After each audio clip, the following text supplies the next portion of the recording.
അല്ല, ഒരു സെക്കൻഡ് ഞാനൊന്ന് പറയട്ടെ. ഒരു കാര്യം കൂടി പറഞ്ഞോട്ടെ. പറഞ്ഞോളൂ മാത്യു. അതായത് ഞാൻ പറയാം, കോടിയേരി ബാലകൃഷ്ണന്റെ മകൻ ആരോപണങ്ങളിൽ പെട്ടപ്പോൾ അദ്ദേഹം സംസ്ഥാന സെക്രട്ടറി ആയിട്ടിരിക്കുമ്പോൾ CPM സംസ്ഥാന സെക്രട്ടേറിയറ്റ് ഇറക്കിയിട്ടുള്ള പ്രസ്താവന അങ്ങ് വായിക്കണം.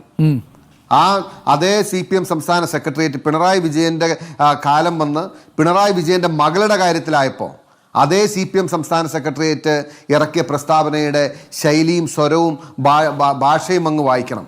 അതിനുശേഷം വേണം PV അൻവറോട് CPM സംസ്ഥാന സെക്രട്ടേറിയറ്റിൻ്റെ ഈ പ്രസ്താവന ചേർത്ത് വായിക്കാൻ. ആ CPMനുണ്ടായ മാറ്റവും ആ ശൈലിയിലുണ്ടാവുന്ന തളർച്ചയും ആ ഭാഷയിലുണ്ടാവുന്ന ദൗർബല്യവും ഒക്കെ നമുക്ക് it's very apparent and evident. CPM പോലൊരു പാർട്ടിയുടെ സർവ്വ ആർജവും ചോർത്തിക്കളഞ്ഞ ഒരു മുഖ്യമന്ത്രിയാണ് പിണറായി വിജയൻ. പിണറായി വിജയനും കുടുംബത്തിനും വേണ്ടി ഒരു പാർട്ടിയുടെ അന്തസ്സും ആഭിജാത്യവും ഉണ്ടെങ്കിൽ, അല്ലെങ്കിൽ ആ പാർട്ടിയുടെ ആത്മാഭിമാനവും ഇച്ഛാശക്തിയും എല്ലാം ഇന്ന് അടിയറ വെച്ച കാഴ്ച ഇന്നിപ്പോൾ RSSനും BJPക്കും മുമ്പിൽ കണ്ടില്ലേ. ADGP അദ്ദേഹത്തിന്റെ കീഴിൽ പ്രവർത്തിക്കുന്ന ഉദ്യോഗസ്ഥൻ RSS നേതാവുമായി ചർച്ച നടത്തി, ഗൂഢാലോചന നടത്തി, അല്ലെങ്കിൽ ആലോചന നടത്തി എന്ന് പറഞ്ഞിട്ട് ചെറുവിരലനക്കാൻ കഴിയുന്നില്ല. എന്തുകൊണ്ടാണ്? വൈ? അല്ലെങ്കിൽ RSSനെതിരെ എന്തൊക്കെ വലിയ വാഗ്ദോരണം നടത്തുന്ന ആളുകളായിരുന്നു. ഞങ്ങളാണ് ഈ പാർട്ടിയാണ് ഇവിടുത്തെ ന്യൂനപക്ഷങ്ങളുടെ സംരക്ഷകൻ എന്ന് പറഞ്ഞിരുന്ന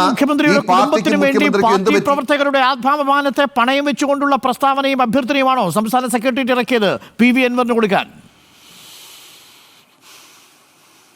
ഒരിക്കലുമല്ലല്ലോ. മുഖ്യമന്ത്രി ഇന്നലെ നടത്തിയ പത്രപ്രസ്താവനയിൽ പരസ്യമായി പറഞ്ഞൊരു കാര്യമുണ്ട്. ബഹുമാനപ്പെട്ട MLA അത് കേട്ടുവാണല്ലോ. PV അൻവറെ നിങ്ങൾക്കറിയാമല്ലോ, അദ്ദേഹം പഴയ കോൺഗ്രസ്സുകാരനാണ്.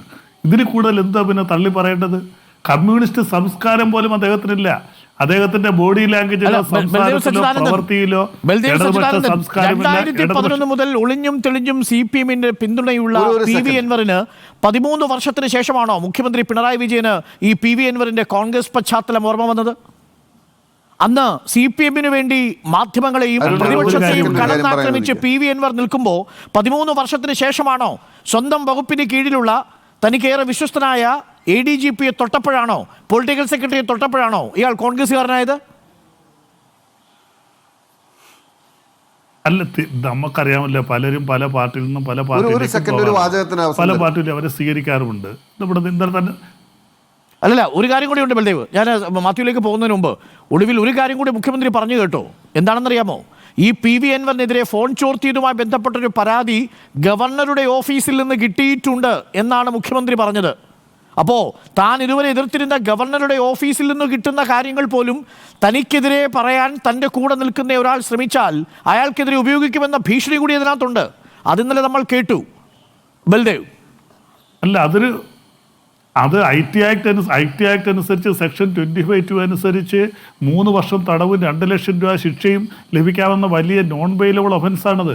അതിപ്പോൾ BJP ഗവൺമെന്റ് 2020 പാസ്സായിട്ടില്ല. 2 കോടി വരെ അത് PV അൻവറിന് ബാധകമാകുന്നു. അത് ശരിയാണ്. അല്ല, ഇവിടെ PV അൻവർ അഡ്മിറ്റ് ചെയ്തു. ഞാൻ ടാപ്പ് ചെയ്തു, PV അൻവർ അഡ്മിറ്റ് ചെയ്തു. അത് കേസുമായിട്ട് പോയാൽ മാത്യു ഒറ്റ വാചകത്തിൽ അവസാനിപ്പിക്കണം. മാത്യു, നമ്മൾ സമയം കഴിഞ്ഞു. തീർച്ചയായിട്ടും ഞാൻ ചോദിക്കട്ടെ, ദീർഘകാലം കമ്മ്യൂണിസ്റ്റ് പാർട്ടിയിൽ പ്രവർത്തിച്ച, പാർട്ടിയുമായി ആശയപരമായി വിയോജിച്ച TP ചന്ദ്രശേഖരനെ കുലംകുത്തി എന്ന് വിളിച്ച ഒരു പാർട്ടിക്ക് ഒന്നുമല്ലാത്ത PV അൻവർ CPMനെയും CPMന്റെ നേതാവിനെയും മുഖ്യമന്ത്രിയും ഇതുപോലെ വഴിയിലിട്ടലക്കുമ്പോൾ, അവരോടുള്ള ഭാഷയുടെ മൃദുത്വം കാണുമ്പോൾ നിങ്ങൾക്ക് ഈ ദൗർബല്യം മനസ്സിലാവുന്നില്ലേ? അത് നിങ്ങൾ ഈ നിഷ്കളങ്കത അഭിനയിക്കുകയാണ്. വളരെ പ്രസക്തമായ ചോദ്യമാണ്. നന്ദി മാത്യു കുഴൽനാടൻ, നന്ദി